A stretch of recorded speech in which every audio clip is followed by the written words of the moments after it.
Hello, everybody, and welcome back. The end of summer has me nostalgic and kind of thinking about meals that make a home. I don't know. Maybe it's back to school season. Maybe it's spending time with the grandkids. Or maybe it's that Richard Blaze cameo that Corey got me. But something lately got me thinking about our family's relationship with food. Maybe it's simply that food has always been one of the ways I mark time. Do you do this?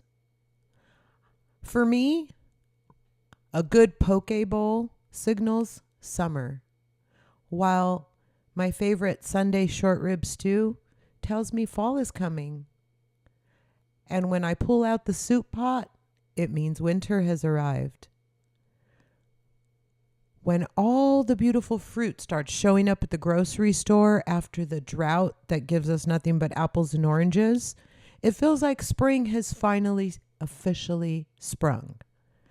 And so, to that end, food has kind of always had a way of locating us in a season, not only a season of the year, but also in different seasons of life, right? And so, I started looking back at my family memories. And when I did, I realized that food is just so often somewhere in the background.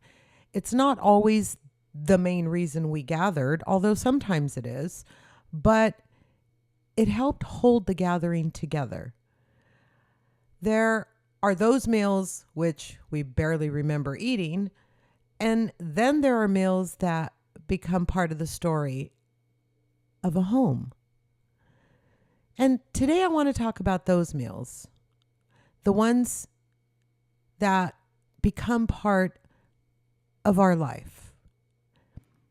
I want to talk about the people we make them for and why feeding someone can say so much without saying anything at all. I don't know about you, but I could tell by what kinds of foods I'm buying what season it is. If I am making mostly salads and barbecue, it's summer or early fall when it's still hot. And like I was saying earlier, I'm not exactly sure what prompted this conversation to seem important to share with you now, but for some reason, food has really become something that I think about a lot.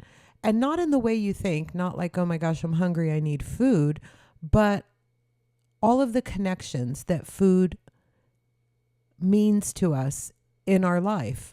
And it seemed like a really good time to have a conversation about it. If you really stop and think about it, food and certain meals, they really are ingrained in who we are. Do you have a particular meal that when you smell it or when you sit down to eat it, it reminds you of the very table you ate it at as a kid at your uncle's house or something along those lines? I feel like we all have that memory recall associated with food. And there's also the fact that it's not necessarily the food, but it's the menu that you considered for the person that you had in mind when you chose it, right?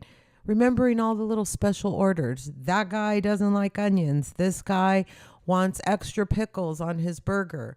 Whatever it is, that in and of itself shows the care that goes into the food that we feed those that we love. And I think that maybe where it begins,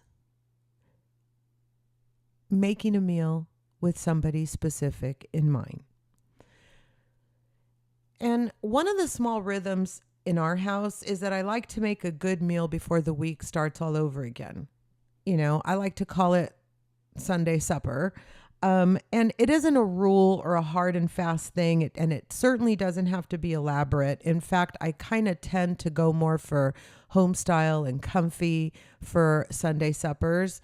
But it's something that I really do enjoy doing for Ben before he starts off on another long week, and for us as a couple to kind of signal our Sunday afternoon/evening.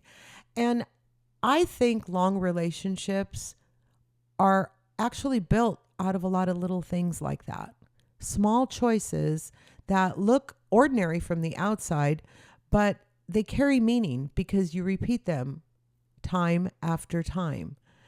And you learn what makes the other person happy. You know, my husband doesn't like spicy. I keep that in mind when I'm cooking for him. You also know which meals say comfort, right? And which meals say, I thought about what you would enjoy. And years ago, I remember if Ben asked what was for dinner and I said it was anything with tortillas, he immediately got this super satisfied, happy smile on his face because it immediately made it feel homey, comfort food, right? These days, that's not necessarily the case because these days it might be a grilled steak or some vegetables. Ben and I both eat healthier and a lot more simply now. So cooking for both of us has actually gotten pretty easy. Baked chicken thighs, grilled steaks, vegetables, fish. Those are the kinds of things that work for both of us.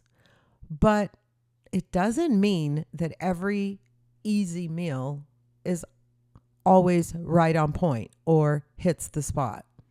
Let me tell you a story. The other day, Ben called. He was on his way home and he asked the typical, so what's for dinner?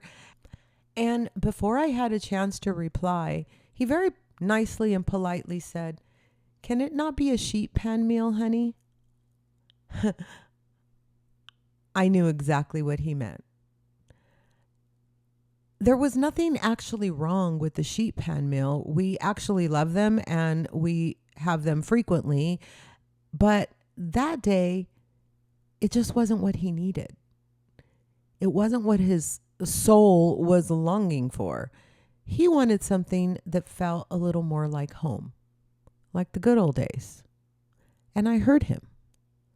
So he came home to homemade beans and my tacos, and he was smitten. It wasn't the fanciest meal I've ever made. It wasn't difficult, and it wasn't even what I would consider Instagram worthy, but it was made with him specifically in mind. And while I had an idea to do something completely different, because I heard him, I just pivoted because I wanted to show him that I had heard him. And I think that is one of the quiet ways that we love people. We learn what feels like comfort to them. And we try. So the day of the tacos and beans, I got off the phone, looked at the empty sheet pan I had just taken out because, okay, I'll be honest, I was going to make chicken thighs sheet pan style. And I said, how can I make this something that he's excited about? And I was lucky enough that there was some ground beef. Next thing you know, I realized, I have all the fixings for tacos and I always have stuff on hand to make rice and beans. But, we're not eating a lot of rice these days. So I thought homemade pinto beans. He loves that.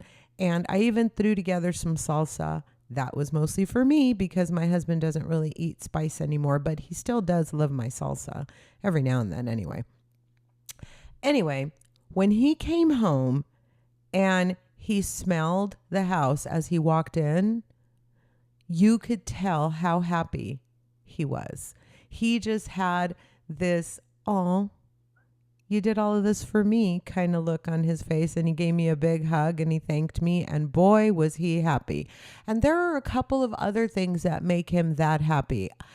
Some of them are a little labor intensive, so I don't do them really often, like his all-time favorite, which is my homemade chile rellenos. And usually because it's kind of a heavier meal, I save it for winter time, and his birthday's in November. So usually he gets them on his birthday and a couple of other times a year. But those are the kinds of meals that make him happy. And it's funny how what makes him happy is very different from how I cook when Ben's not going to be around for a meal. As soon as I know I'm on my own, I immediately kick the spice level up.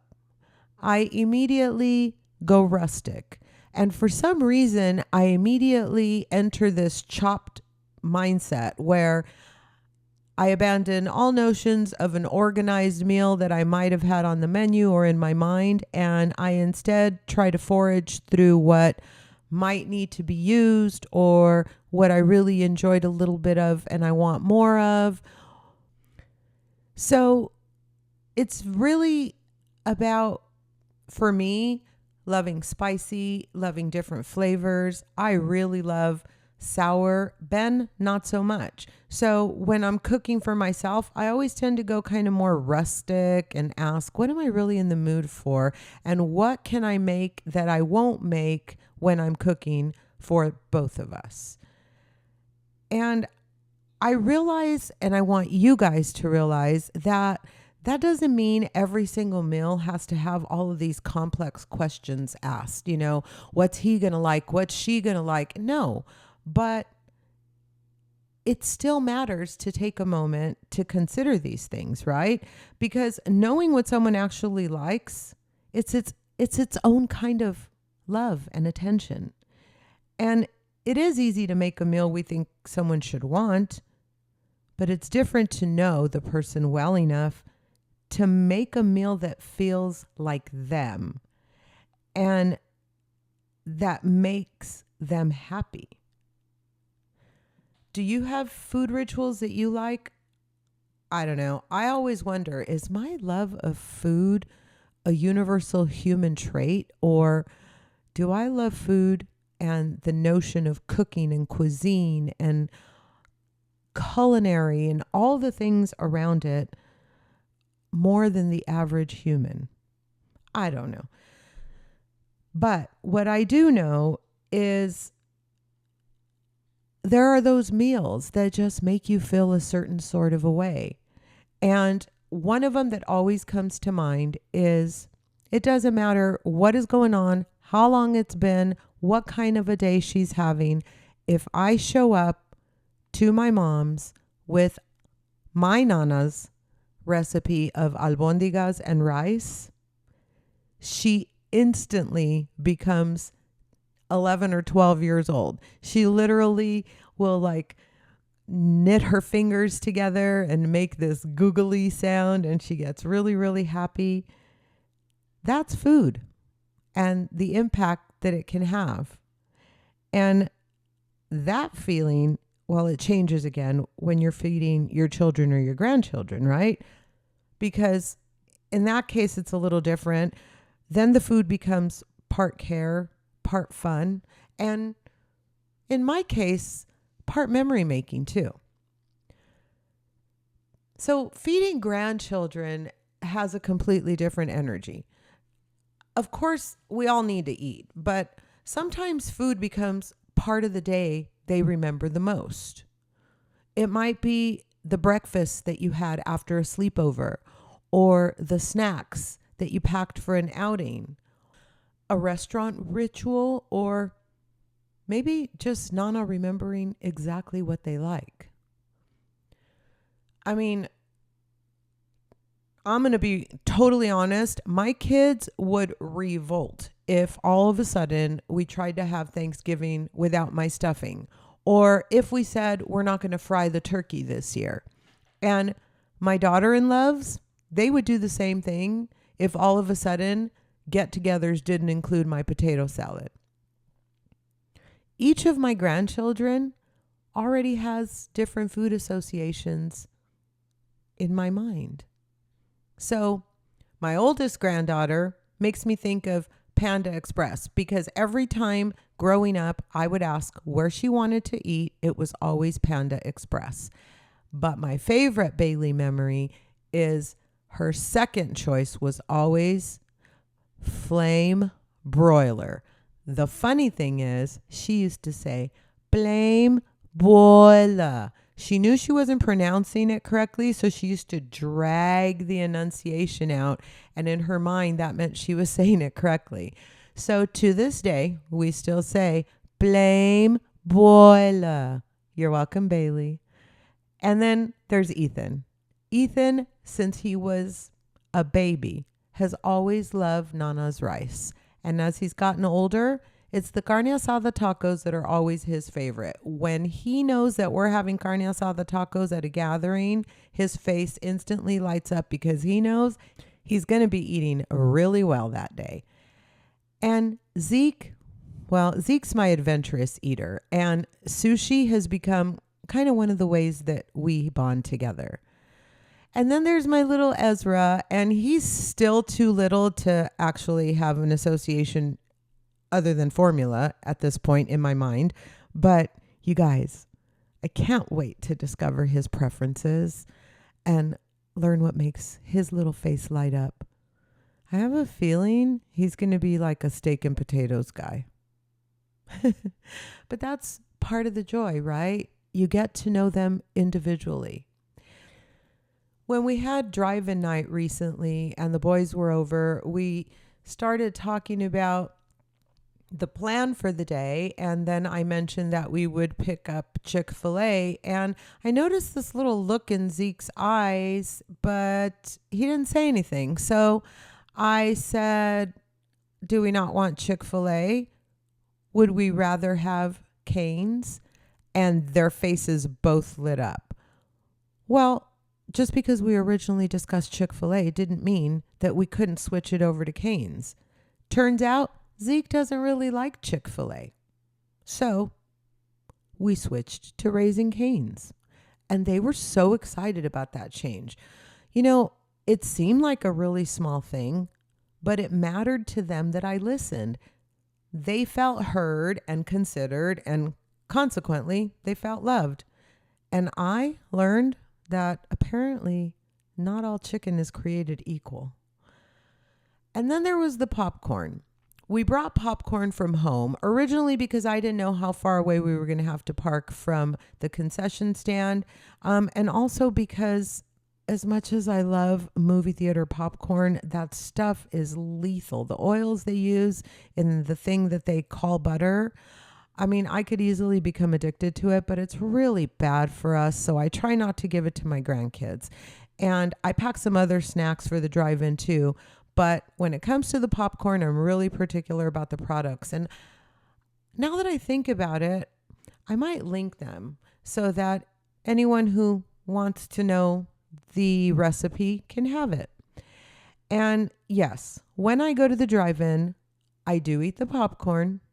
I just don't eat the crappy kind. And when the kids get Cane's, I have chicken strips too. I just don't eat all the fries and I don't eat all the toast anymore. But I definitely participate in the experience. I don't believe that every meaningful day has to be nutritionally perfect. I'm a big fan of the 80-20 plan. I think that if you can be good 80% of the time, then the 20% will be that much more appreciated and enriching in your life. And it's also sustainable, right? So for me, that's what I strive to do, not perfection. Because after all, sometimes saying yes to the treat is part of making the memory. At the same time, I always do my best to be respectful of mom and dad's rules, right? Because they have different ideas for their children than maybe I have. And being Nana doesn't mean ignoring the parents' rules. It means finding the fun within the boundaries and making each of the kids, each of my grandkids, feel known. And truth be told, the parents trust my judgment and they give me a lot of leeway. But feeding my grandchildren is very different than it was feeding my own children.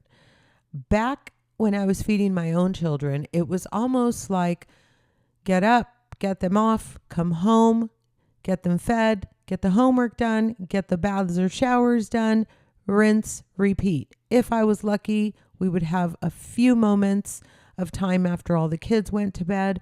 And honestly, it was just more part of the rhythm. Making the menu was a rhythm.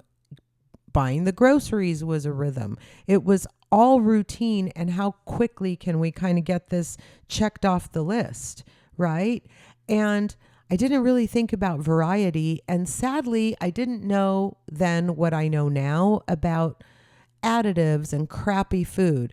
It's been years that I've learned to shop on the perimeter of in the perimeter of the grocery store versus in the center where all the processed crap is. But you know, back in the early days, um, I bought ragu just like the rest of the people out there. And now I'm a little bit more careful about what I use and what I feed my grandchildren. And sometimes, they look at me a little funny because we may not be using the same brand that they use at home. And therefore, the mayonnaise tastes different than the one they're used to, or ketchup's not the same. But for the most part, it's just because I know better now. And when you know better, you do better, right? One of the other things that has changed and evolved in my years and years of cooking is how I use spices and flavors and seasonings. I used to be notorious for over seasoning things, but it was because I was raised in a home where my mom's the first to tell you she really never used much more than salt and pepper. And every now and then she threw a little bit of garlic powder on something if she really, really was trying to zhuzh it up. So I took the 180-degree opposite approach and would over-season everything, sometimes in excess and sometimes to the point where, we're not going to eat this one. But I learned, right? Somewhere along the way, I realized that seasonings are important, but how you cook is what really matters. The main, most important ingredient that you can put into any cooking is love. And I know it sounds corny, but once I started cooking with love, my cooking evolved. And that's why I'm able to think about food and still kind of, cater to everybody's little preferences and still make sure that we try to have everything for whoever might be coming over. This person is gluten-free. This person doesn't eat nuts. This person loves chocolate. This person doesn't like chocolate. And you can't always get it all right, but if you at least take the time to think about these people, they'll notice. When they come over your house, they'll know that there's always something there when I go to their house. And with that, food is often standing nearby when the memory happens. It gives people somewhere to gather, something to do with their hands, and a reason to slow down long enough to be together. I mean, I don't know about you, but for me, so many moments have happened around the kitchen island. The most recent one was when we all gathered and Zeke announced the impending birth of his brother, Ezra. I remember Sarah was standing around the kitchen island and everybody kind of rushed her to congratulate her. And it just goes to show we're always just kind of milling around the food. And I'm sure that happens in your home too, right? Doesn't matter how big the living room is. People somehow always end up in the kitchen. And don't you think that some outings would feel incomplete if you didn't have certain food traditions involved with them? For example, in our family, going to a Dodgers game and not stopping at Philippe's would be a travesty. And going to King Taco on the way home, it's practically required. Those weren't just restaurant stops. They have become part of the ritual and part of how our family remembers the entire day. And those traditions didn't begin with the grandchildren. Long before I was a nana, I was feeding 4 growing boys. 4 growing boys. Gosh, sometimes I think about that and I go, I did that, really? When my sons were growing up, they were really good eaters. And you know what? They didn't complain very much, but times were different. We were also on a budget and they were raised to eat what they were served. Now, that doesn't mean they didn't have their favorites. Taco night was definitely high on the list. And then there were the standard go-tos. Mac and cheese casserole with polska kielbasa, almost always in the rotation. The boys called it mac and cheese with shaboinkin because that's what they called polska kielbasa. And to this day, we still call polska kielbasa shaboinkin. And you know what else was a big standard go-to in our house? Carne con papas. You heard me correctly, carne con papas. Now, I'll translate, that is meat and potatoes. But in our house, it meant hamburger meat with cut up potatoes, and sometimes it had a can of green beans in it. I made it with rice and beans and served it with tortillas, and everybody was happy as a clam, and everybody got plenty to eat. Those were the kinds of foods that I bought to stretch things out, and they were part of our regular rotation. You know what else was? Corn tortillas and eggs. They were always easy, affordable, and available. The kids would have it for breakfast, after school snacks. Heck, Ben came home this morning getting ready to do some yard work, and guess what I made? Tortillas and eggs with cheese. Yes, I did. Even today, those are the kinds of meals I don't have to think about. They can feed a bunch of people. I don't have a bunch of choices to make. And if I had to, I could do it on a budget.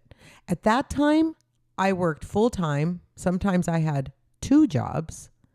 And feeding 6 people, it meant meals needed to be affordable, accessible, and realistic. I wasn't standing in the kitchen every night asking what culinary experience I could create for my children. No, you guys, we had routine meals and they repeated because they worked.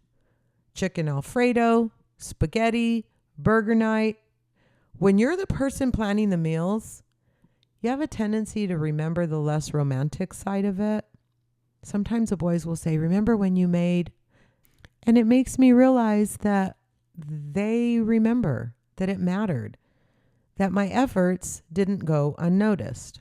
And when you're the person in charge of planning the meals, you remember what was left over in the refrigerator that we can't afford to waste or shouldn't waste. And you remember trying to stretch your groceries. You remember who's going to eat what. And you also remember how tired you were and how much time you had before somebody else needed to be somewhere else. Or my favorite, how many hours you had before the next meal was going to be due. Wow, I'm tired just thinking about it. But you know what? All these years later, the practical details, they begin to fade. I struggle to remember whose favorite was what. But what does remain is we ate that at home. Mom made that. That's what Sunday felt like. For a while, Ben and I were on this chicharrones and salsa on Sundays during football season. And that is how we marked the season. The funny and wonderful part is that all 4 of my sons are now capable in the kitchen. They watched. They didn't always partake, but they always watched. And I didn't realize just how much they really picked up. And most of them actually enjoy cooking and creating. I hope that some of that came from growing up in a home where food wasn't only something we consumed, it was something we made, something we shared, adapted, and used as a sign to show that we cared for one another. I'll be honest, It is so cool to see what my sons have carried into their own kitchen. They've all taken little pieces of the love that I have for food and implemented it in their own ways. For example, Corey went through his own seasoning stage, and Corey loves to pickle things. He makes the most fantastic pickled eggs you've ever tasted in your life. And if you don't like pickled eggs, then you're missing out, because Corey's pickled eggs are delicious. But he likes pickling all sorts of things. And that's not all. He loves working with spices and seasonings. And like his mama, he's a super taster. So we have so much fun tasting things and then saying, is that cilantro? Is that basil? Is that garlic? We just love tearing things apart like that. And it's so funny because from time to time, there'll be something that we can't put our finger on, and we'll always look to the other person because we know we both have that innate sense of taste. And then there's Chance, who's my practical chef, right? He loves grilling. He loves a good steak. He is the one who took my humble roots and is able to make them his own. And I just love that. I'll talk to him and he'll say, yeah, Mom, I just, tried my hand at making pasta. Heck yeah. I love that I have a kid who makes pasta. And not like his mom with the fancy machine and the adapter. No, he makes pasta with his God-given hands and a rolling pin. And then there's Andrew. Andrew is probably my son that took my cooking and simplified it for his purposes. He loves the sheet pan method. He is more of a whole food kind of clean eater, but he also just likes putting quick meals together because he works a lot. And it's really cool because I didn't think it had taken. He's the baby, and I thought, he was the one most involved in sports, and he was the one who was always doing something other than sitting here watching me cook. And so I didn't think that the cooking had taken, but he had absolutely no trouble adapting and keeping himself alive, feeding himself. So I think we did okay there. And then there's Matthew. Matthew is in the culinary industry for a living, but he has this innate sense of how to take something and make it just a little bit better. And one of the things that I admire so much about Matthew's cooking acumen is his ability to plate a beautiful meal. That is something I've never been great at. It's something I've always wanted to do. And from time to time, I'll be like, this year, I'm going to work on plating. I did it this year. It has not stuck. I still lose patience by the time I get done cooking. And that's why when I see some of the things that Matthew calls, his kids' after school snacks and the way they're plated, man, what I wouldn't have been to be that kid coming home after school. So all in all, it makes me really proud to see that my boys did carry some of my teachings into their own kitchens. And I really think that for us, there's just special times of the year. The first that comes to mind is Thanksgiving. Thanksgiving is still one of the best days in the year for our family, hands down. I think we all agree on that. It's more than one particular dish. It's the whole day. It's the feeling of the whole day, the familiar food, the gathering, and the knowledge that we've done this before and we hope to do it again. And we really don't change much. I don't know that I would be allowed to. But then there are the foods that connect me to the generations before me. Like I said earlier, my nana's albondigas, that's still my recipe. And they're still my go-to when I feel sick or when I simply want a warm, comforting memory in a bowl. And of course, there is our annual tamale tradition, which has been handed down through the family. and I'm the third generation that I know of. So here we go. And that's the beautiful thing about food traditions. Sometimes you're eating a meal, and sometimes you're actually participating in family history. The tradition doesn't always need to be formally announced either, right? A lot of traditions just become traditions because someone just keeps showing up and doing the same thing. Even restaurant memories can become part of a family's history. For example, Chris and Pitt's. We used to take our kids to Chris and Pitt's. That was a treat because it was steak and it was expensive, and taking 4 growing boys out to steak was not something we could do often. But when we went out to Chris and Pitt's, it was a treat. And I went into labor with Chance after eating at Chris and Pitt's one night. And then there's Northwoods, which is one of my favorite places in the whole wide world. Clearman's Northwoods in the lobster with the almond barley stuffing and the cheese bread and the 2 different salads. Oh my gosh, my mouth is watering just thinking about it. But some of our biggest celebrations have been there. And there were some truly special moments at our favorite Mexican restaurant from back in the day, Veracruz. And do you know that the kids still reminisce about that place at family gatherings now?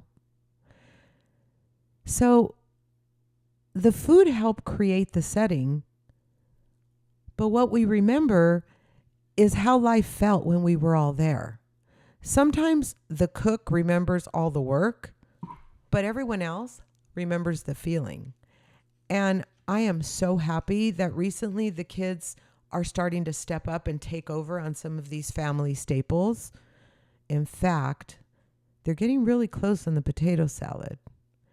And maybe both of those things are part of the story. That brings me to hospitality, because making a home is not the same as making everything perfect. I love a beautiful table, and I appreciate a meal that feels special. Sometimes I still feel the urge to do just one little more thing, to add one more dish or one more detail so that everyone knows I tried really, really hard and made a lot of effort. But you know what? I'm learning that simpler is almost always better. Hospitality, as it turns out, is not the same thing as performance. People could be grateful and feel cared for over takeout. They could feel welcome standing at the kitchen island, and they can feel at home when the house isn't perfect and dinner doesn't go exactly according to plan. One guest I had at my house recently said, "Don't treat me like a guest, treat me like family." And I just thought, that's fantastic. Sometimes the most hospitable thing you can do is listen. Switching to canes for the boys mattered because they felt heard. And when I invite people over, I try to ask if they have food aversions or particular needs. For example, if someone is eating low carb, I'm not going to invite them over for lasagna with garlic bread and tiramisu for dessert. Or if there's another strong preference, I try to make sure that there's at least something that everyone can genuinely enjoy. A little touch goes a long way, but I'll be honest, trying to be all things to everyone can be exhausting, and sometimes it's counterproductive. There have been many times when I have bent over backwards to make special meals for a vegetarian and they don't even touch the plate I make, or, whatever. But, for me, it's all fantastic. A beautiful tablescape, a fantastic looking home. It's always a plus. But what I'm learning is it's not required. And in the end, it doesn't really change the taste of the food, right? And that doesn't mean that every gathering requires multiple menus. It means just being considerate to the people who are going to be sitting at the table. We had this short little season where we got together for cooking classes with the grandbabies. I still call them babies. That's pretty funny. Some of those days were kind of hard for me. It was a lot of work. They were much younger. But looking back, I know we created core memories and moments that I will never forget. And I'd be willing to bet that they would never forget. And I also would be willing to bet that they would come back to one of Nana's cooking classes anytime. And we've also discussed expanding this love of cooking and cooking classes to the adult realm too. So stay tuned. We'll see what happens with that. In the end, the event doesn't have to unfold perfectly to become meaningful. Recently, we had friends over and I skipped dessert. I was just not really feeling like I wanted to keep cooking and cooking. I wanted to spend time with my friends. And do you know what happened? Nothing bad. Everyone survived. Can you believe it? We visited, we enjoyed one another, and no one walked away saying, that evening would have been perfect if only Virginia had exhausted herself making dessert. Now, I later heard they were secretly hoping for my dark chocolate coconut bites, and that was flattering. And before, I may have had anxiety and felt like, oh man, I let them down. But instead, I just nodded, made a mental note for next time, and kind of smirked with quiet pride and joy. And that's something that I understand more clearly these days. I'm learning to pace myself. I prepare more in advance because things take a little longer now. But I've also learned to place more value on visiting with people once they have arrived, rather than trying to be the perfect host. I spent so many years running around trying to make sure everybody had what they needed. And at the end of any event, I would be exhausted, depleted, and I felt like I hadn't visited with anyone. The whole point of having people over is to be with them. I got to thinking about what makes someone feel welcome in your home, even before the meal. And it's the person who can stop what they're doing to come to the door and properly greet you. It is the person who could sit down and look you in the eye and have a conversation for a while. You know, when all is said and done, I want my home to feel lived in. And I want the people I love to know that there's a place for them here. Sometimes that might look like a carefully planned dinner. Sometimes it looks like takeout. Sometimes it's a family gathering or leftovers. Or sometimes it might be opening the refrigerator and just figuring it out together. The goal isn't for everyone to leave impressed. The goal is for everyone to leave feeling welcome. And in this current season, I'm also learning how to preserve all of that pleasure and connection while changing the way I eat for my own health too. Because food for me, it has changed personally. I care about different things now. I care about protein, strength, staying healthy, feeling good. I pay attention to what works for my body, and I want my meals to support the life that I'm working really hard to build, but I don't want food to become so clinical that I lose the pleasure, generosity, and the connection that belong there too. That's important to me.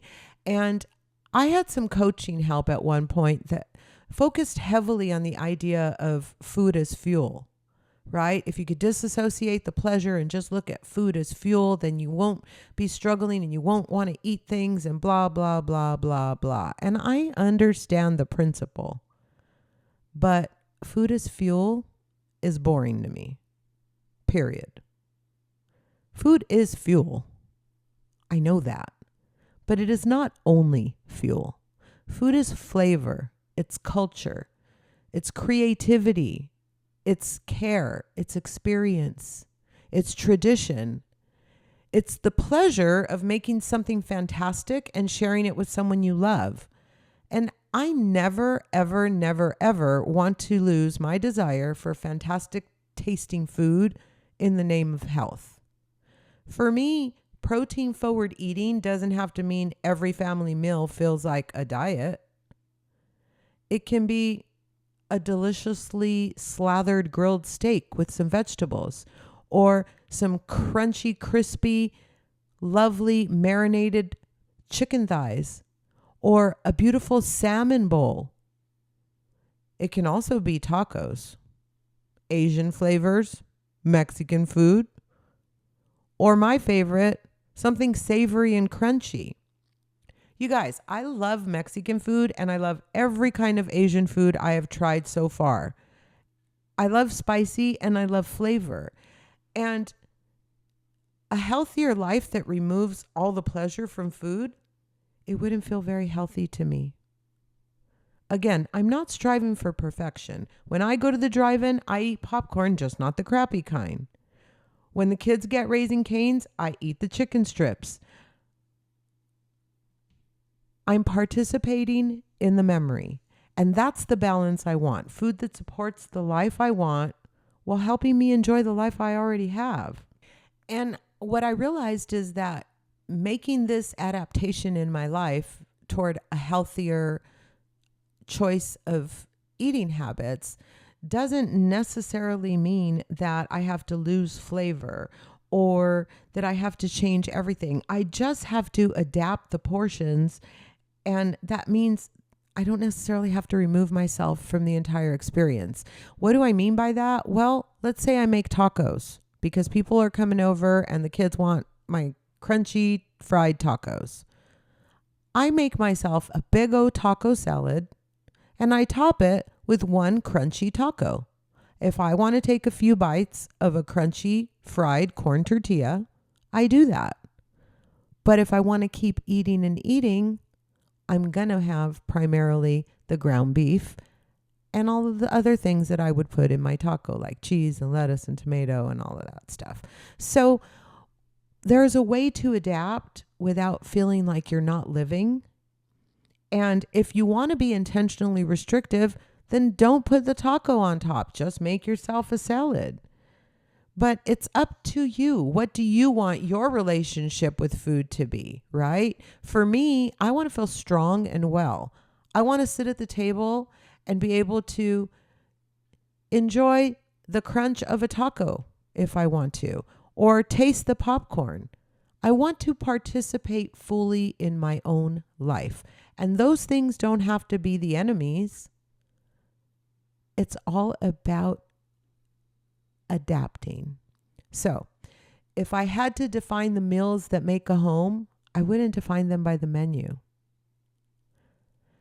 The meals that make a home are not always the impressive ones. They are the meals made with somebody specific in mind. They are homemade beans and tacos because someone gently said, "Can it not be a sheet pan meal?" They are Nana's rice and carne asada tacos, or sushi with the adventurous eater, and learning which takeout makes each child the happiest. It's mac and cheese and sheboygan casserole. They are my Nana's albondigas when you need comfort, or tamales made because the family keeps showing up for tamales. They are restaurant stops that maybe became part of the family ritual and gatherings that become core memories even when the day itself might have been hard. They are the meals that say, "I know what you like. I listened to you. I thought about you. There's a place for you here. Sit down, eat something, stay a little longer." Maybe that's why we remember them. We're not only remembering what was on the plate, we're remembering who was there, what life felt like then. And the person who made room for us at the table. For me, a meal makes a home when everyone feels considered, cared for, and loved. Nobody remembers whether the counters were perfect or whether I served dessert. They remember whether they felt welcome. Sometimes dinner is simply dinner. And sometimes dinner is how we say, I'm glad you're home. I love you. That's what I'm paying attention to today. The ordinary ways we feed the people we love, and how those ordinary things become the story of life. This is Living on the Verge, paying attention to real life, the fun parts, the messy parts, and what they're trying to teach me. I'll be back Friday, and until then, I'll be right here, living on the verge.